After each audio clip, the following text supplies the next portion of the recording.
Hey, what's up, everybody? BDO44 coming at you with another video. All right, so the Los Angeles Lakers get the victory at home, 112-109. Got the victory against the Miami Heat without Bron, without AD, without Lonnie Walker. And we ended up suffering another injury. Troy Brown with a left quad contusion. He went out at some point, I think, in the first half. I think it was somewhere in the second quarter, I believe that was.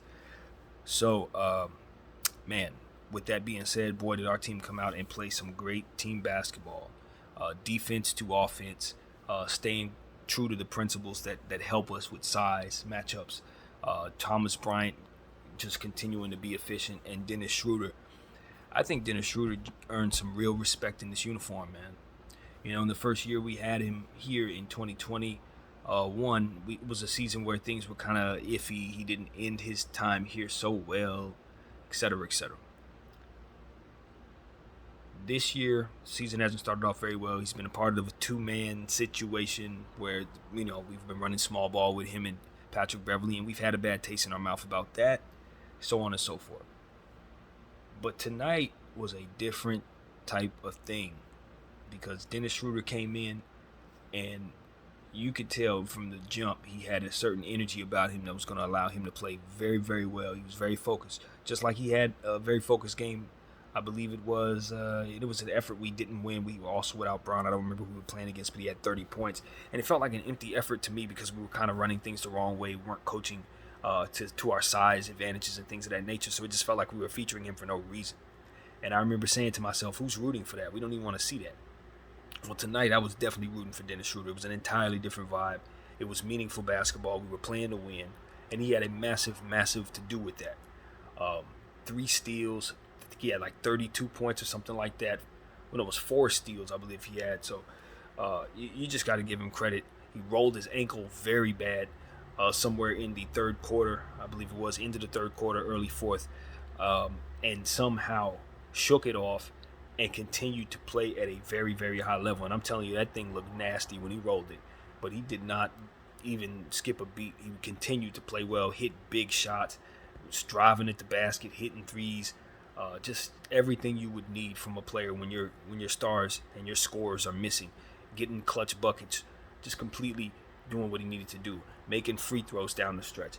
We got to give credit to our entire team. Russell Westbrook, phenomenal overall play. Even though you look at those 7 turnovers and you don't love that, what you do love is just about everything else he did. What did he have? 8 assists, 9 rebounds. I believe he had upwards of 25 or something like that points. The man was really getting it done on both sides of the floor for his basketball team, and those rebounds that he got were key. Hitting clutch free throws and things of that nature, passing up 3-point shots that he could have taken that often hurt us, making just smarter plays on both sides of the floor. The huge steal that he got in the paint down the stretch when he intercepted a pass that was thrown into the paint. Just the type of stuff that you want to see from Russell Westbrook when your guys are out, So I felt like this just might have been one of the best wins we've had in a very long time when you consider the types of wins that we've said that about. And then you look at what type of effort they put on this floor, coming back home from a long road trip without those guys who score the ball so easily for us and find a way to beat a Miami Heat team who's been hot as of late, who's won basically 7 out of their 8 games coming into this one, more or less. And having beat the Clippers just a couple of days ago, pretty solid. They've, had a chance to really just feed Bam Adebayo. He was obviously going to get his looks tonight. Ended up with 30 points, I believe it was. Jimmy Butler was also very much a part of their scoring effort. But other than that, they really couldn't get a whole lot going for themselves, Miami. We were forcing the issue. I believe we walked out of there with 10 steals as a team, and they had 13 turnovers, which means only 3 of those were unforced. We were forcing the issue. The one thing I can say about the Lakers, though, is we turned the ball over a lot more than we'd like to. 17 turnovers on the night, even though most of those turnovers were in the first half. So you consider if I'm not mistaken, the Lakers had either 14 or 15 turnovers at the half, and at the end of the game only walked away with, 17? Very, very phenomenal stuff. Russell Westbrook must be considered in that regard because I think he had all of his turnovers, if not most. Maybe about 6 of those turnovers, I think, were in the first half, and I think he got his last turnover at his stretch of the game. But don't quote me on that. But it was one of those situations where he did not turn the ball over very much, if at all, in the second half. So you just got to love the overall team effort and the psychological or the intellect that we showed. We were very smart down there at the end of the game, finding a way to close, and we know that's not our strength. So that's what I wanted to see. The Lakers play a team basketball game, take care of their principles. The teams comparably shot pretty much the same way, both from the field and from the three. We were able to shoot some more free throws than them, even though I can complain a little bit about how the game was officiated based on just how much contact we received in the paint. But overall, I thought that left the game open to be free-flowing. And, if the game's going to be called like that consistently, I won't have a problem with it. But I just feel like in an era where we get a lot of touch fouls and things of that nature, I see a game like tonight where guys get clobbered on the head, Bam Adebayo's holding people's arms and holding people's hands. I mean, I'm watching Bam out there doing all kinds of stuff. It's like you're not seeing those calls be whistled, but then you'll see certain other situations where they'll call something for the other team, and it just doesn't feel as fair from my lens. But all in all, we walked away with more free throws, and that's not the first time I've had that complaint. So it's one of those situations where the eye test will tell you one thing, but the numbers will tell you another, so you feel like you don't have a gripe at all.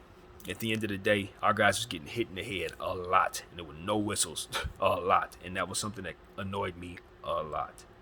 So I want to circle back to Thomas Bryant, because I just don't think we can even get anywhere without him. He was taking advantage of people. Anytime there was a situation where he was sealed in the paint and dunking on somebody, hitting mid-range jumpers, the dude was just doing what he needed to do, running the floor.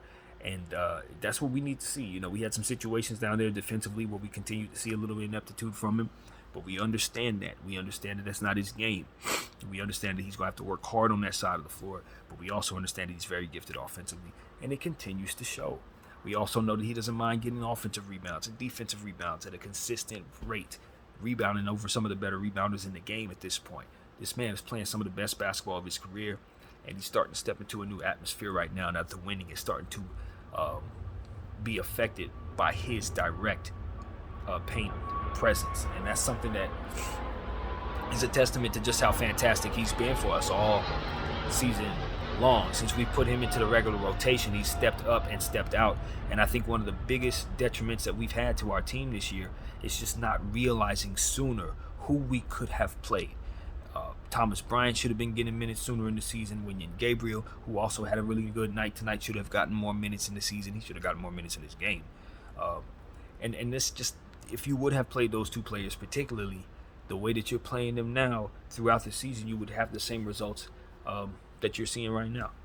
Team would have been overall better. I think that this has been the issue the whole time, is what I complained about. It was like we had these players sitting there. They were sitting there. He was giving them 10 minutes, 15 minutes, 20 minutes. It's like, no, you needed to be playing them like this so that you could have had the things that they're giving you right now. And I'm telling you, it's leading to wins. It's not hard to tell.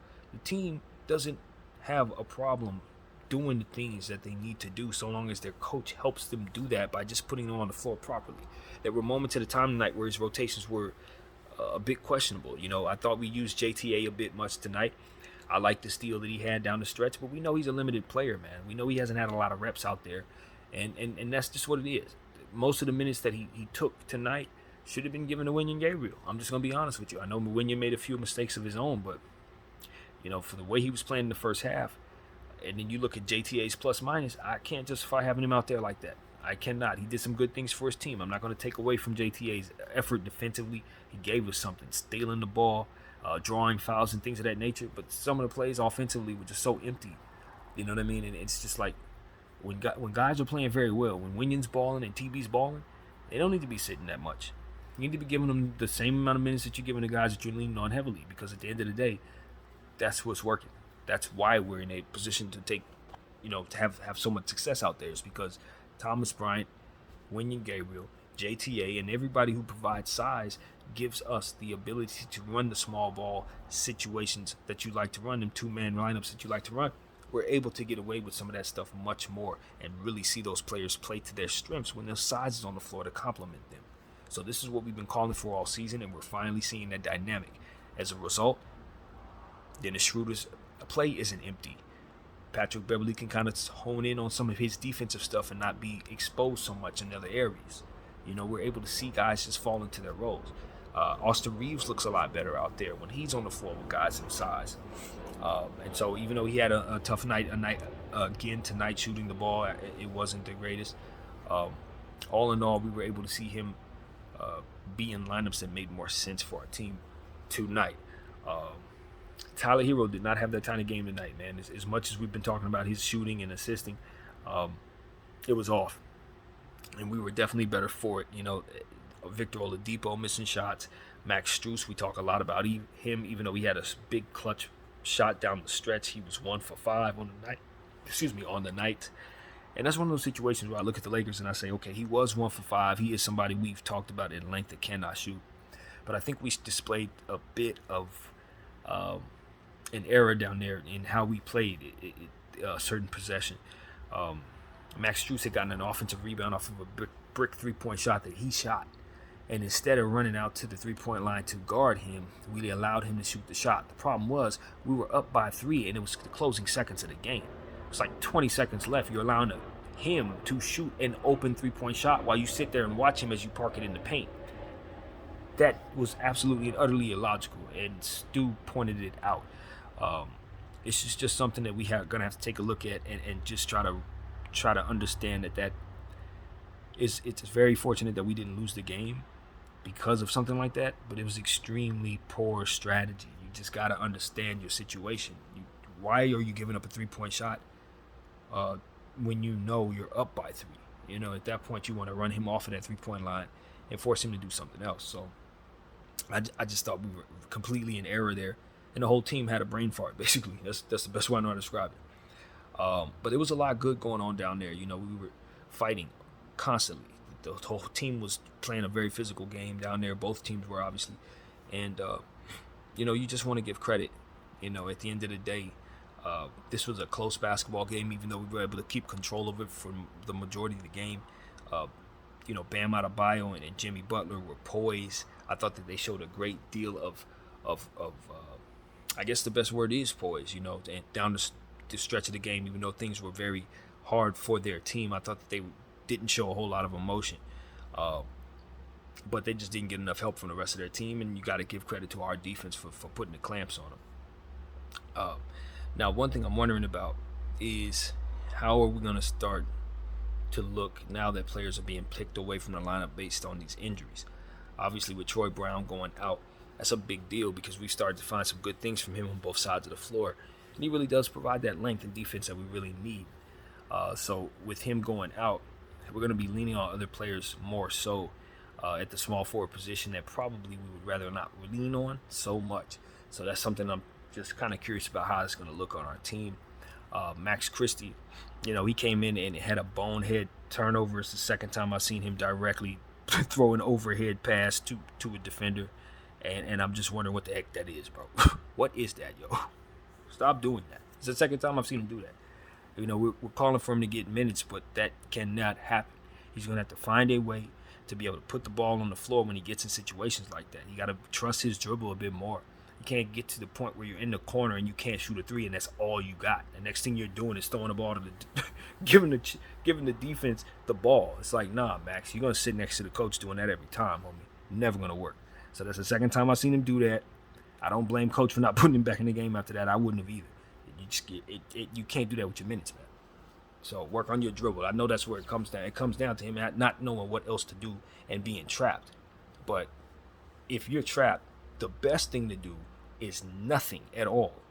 Nothing at all. Do not throw the ball to the damn defender. Like, he did it in Cleveland, and he did it tonight. And I'm like, bro, I know you're a rook, but I don't have any bail for you on that one. There's no excuse for that at all. Like, at all. So that's just something that stood out in my mind. I'm like, man, the rookie gonna have to figure it out, man. That can't happen. So there's little stuff like that stands out, man. Obviously, this was a fantastic game by both teams. It was close down the stretch. You want to consider the fact that Russell Westbrook was coming off a situation where he was having some discomfort with his foot in the last game and did not play in the second half. And so for him to come out and have this much energy and affect the game in this positive way, you just love the effort that guys played through, the fighting through injury on Dennis Schroeder's part, having this rolled ankle and then coming back and continuing. to just play, just continue to play and not let anything, including pain, affect his play. And so if I'm to give him the game ball, I wouldn't have any problem with that at all, because I think that it deserves to be in Dennis Schroeder's hands tonight. Meaningful basketball, winning basketball, two-way basketball. It's the type of stuff that makes people want to pay. That's simple as that. And that's what Dennis Schroeder's trying to get done here. He's trying to get his contract locked up for multiple years so he can find himself in a position to have some security in this league. And I think tonight's game was probably the best case that he's made for that since putting on this uniform this season. The game was won. Wasn't no brawn on the floor. You see stats where he was efficient, stats on the defensive end, stats on the offensive end, and just overall him contributing to clutch baskets being hit. So I've never felt more confident that he can help a team, and I'm pretty excited that he's on mine right now, given the circumstances. So long as we can use him in good rotations, which is rare for ourselves, but him playing well is not that rare at all. He's actually been pretty good for the last couple weeks. So that's what it is when you were on a 3-game winning streak. And to be honest with you, we've won even more than that when you consider we had won, several games before that on the road trip leading into this moment. So I can't complain, given the fact that Bron didn't give it a go, given the fact that we're hearing good things about AD's return possibly coming. Optimistic news isn't bad in regards to Anthony, even though we do have an overall pessimistic outlook about him rushing back from this injury, regardless of how the pain's feeling or not. At the end of the day, when we can get wins like this, we feel a lot more, confident that him coming back is going to provide us meaningful opportunities to win basketball games and maybe even make the playoffs. So that's what it's about, man. I think we got some great playing time in for some role players tonight. Guys who needed to see the ball fall, guys who needed to win, guys who needed to be in position, needed more opportunities to showcase what they can do in meaningful situations. So I thought that the organization took some steps forward tonight, and that's something I've been waiting to be able to say. You know what I mean? For all that we talk about on this channel about wanting to develop players and all these different things, at the end of the day, we still have a timeline that makes it so that we have to try to win right now. And if we're going to do so, it's going to take us winning basketball games like this. It's going to take guys fighting through injury. It's going to take guys diving on the floor. It's going to take guys not hearing the whistle and not complaining about it. It's going to take guys hitting shots and keeping the discipline about them, and ultimately closing basketball games with intent on being competitive and keeping, crossing their T's and dotting their I's at all times, making sure that they focus. And so that's what I saw tonight, a great level of focus. They didn't let the losing the lead deter them from keeping confident. They didn't let the game being close and having had so many losses in close games leading up to this deter them. They found a way to win, simply put. And I couldn't be more proud of the squad tonight, man. I could not be more proud of the squad. And even though I'm not giving the game ball to Russell Westbrook, I certainly think that he deserves honors, because I know for a fact that his passing and his ability to get others involved, finding PTB, finding Dennis Schroeder, those things, getting the scoring that he got us, the significant layup down the stretch, the clutch plays that both he and Dennis and TB made. I mean, I just could not be more proud of those three players and how they carried their squad tonight.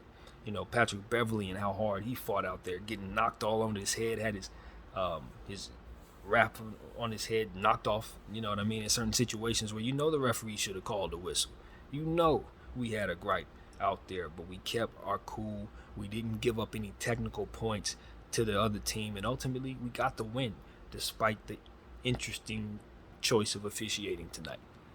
So that's what it was, man. I thought the crowd was good. The Laker crowd, obviously I talked about how I wanted to see us be live tonight, because I felt like some of our teammates don't necessarily have the greatest anxiety about living or playing in this arena at times, I should say.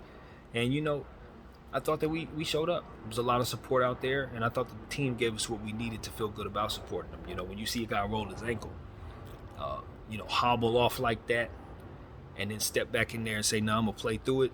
All you can think about is Bean. That's the first person that comes to mind. That was the spirit of Bean in that. And so you just think that Dennis Schroeder earned some stripes. You know what I mean? I don't know if the Laker Nation um, can say that we have ever given him the respect that I think we're now going to give him after a performance like tonight. We're going to see him differently. I can tell you that. We're going to look at him as a Laker. This is the type of game where you earn your Laker stripes. Some people play for the Lakers. We all say that everybody's a Laker. Once you're a Laker, always a Laker. But sometimes there's certain games where guys prove that they have it in them to be Lakers. When they have that Mamba mentality, when they have the push through. You know what I mean? When the ability to step up in the big moment and take a meaningful basketball game against a winning team. You know, an Eastern Conference contender in some cases, depending on how things are looking. I don't know if they're actually that right now, but the point is they have that type of talent. They were healthy to that degree, and we forced the issue. They came in winning. You know, they came in on a streak. You know, and a lot of people were betting on them tonight, and they didn't get their money. So you got to credit our team for playing the underdog role and keeping confident within that role and believing they could win and ultimately doing so. You know what I mean? So I couldn't be more happy. I know it's just one game. We don't want to get too high or too low. But I think that the Lakers did what they were supposed to do in terms of how they approach this game. You know, you don't want to look at it and say we can't win because Bron ain't here. You don't want to even approach it like that. It should be next man up. You know what I mean? And I think as long as we match up, we're a smart basketball team. We know what we can do. We know what we cannot do at this point. And so I just love the groove that we're in. As long as we can continue to try to stay healthy. Obviously, Thomas Bryant and Wenyen Gabriel, we got to give ourselves a healthy dose of those players going forward. We got the Atlanta Hawks coming in on Friday. That's Trae Young, DeJounte Murray. So we know it's going to be tough on Onyeka Okongwu, who's continuing to ascend. So this is going to be a tough matchup ahead with that squad as well. And it's going to take pretty much what we did tonight and even more to probably knock them off. But I tell you, Miami, I just think they came into this arena tonight and I thought that they were a little tired. They looked fatigued. To me, they looked like they were they looked like they were on the road. They looked like they were on the fifth game of a long road trip, honestly. They're role players. You know how they say role players don't often have it on the road. It's hard for certain players to get up, especially when they think they're playing a team that doesn't have their best players on the floor. It's like you think you can kind of waltz in. And I think that's exactly what they did tonight. I don't think that Tyler Hero and Gabe Vincent and all those guys really came in with the same energy they would have had if they knew Bron was on the floor, if they knew AD was on the floor. They just didn't approach it like that. You know, guys like Kyle Lowry, Dwayne Dedmon coming back from injury. You know, they didn't play Orlando Robinson at all, but, you know, Tyler Hero, they just didn't have it. It wasn't happening tonight. You got to give credit to Victor Oladipo on the defensive side, but, you know, ultimately guys were 1 for 3, 1 for 4, bricking shots left and right, and ultimately our defense was just being very disruptive and putting them in positions to do that. You know, putting hands in people's faces, mostly through the 3 quarters, because in the fourth quarter I thought we could have played better defense in that way. But, you know, first half particularly, we were really guarding the perimeter very well and just ultimately putting them in positions to not feel as comfortable as they needed to be down there. I thought it was an interesting situation where, you know, Austin Reeves had gotten, it looked as if they were going to call a foul on Dennis Schroeder, I believe it was, or Russell Westbrook, I believe.